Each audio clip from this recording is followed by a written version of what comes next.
When creating trans bodies, trans beauty, I wanted to combat some common rhetoric used to describe trans people, specifically the words unnatural and disgusting. I achieved this in two ways. Firstly, I worked to incorporate the bodies into the landscape, making them feel like a natural part of the environment. Secondly, I filled them with light and flowers to make them beautiful. None of the bodies are whole or complete physically, because there is an idea that you must complete your transition to be considered transgender, and that is an idea to which I do not subscribe. Therefore, I feature bodies that are not complete, but are still very much transgender. The first body is to the right when at the starting point for the path. It is an orange color and represents a transmasculine person. The inspiration for this body was a tree stump. The knots and branches translate well into the half-operated-on chest I wanted to portray. Of course, as a whole, this body presents very neutrally and is easy to understand.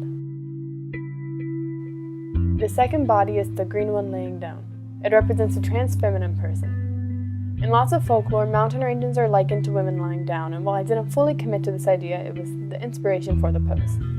These first two bodies are very clear in how they are transitioning and who they are, while emotionally they present very neutrally. They simply exist. The third body is set into a hill. Since it is on its back and somewhat skeletal, it looked rather dead, but the flower placed where the heart should be, the leaves in place of the lungs, and the pulse running down the middle serve as signs of life. This body is genderless and this body is at rest, but this body is very much alive.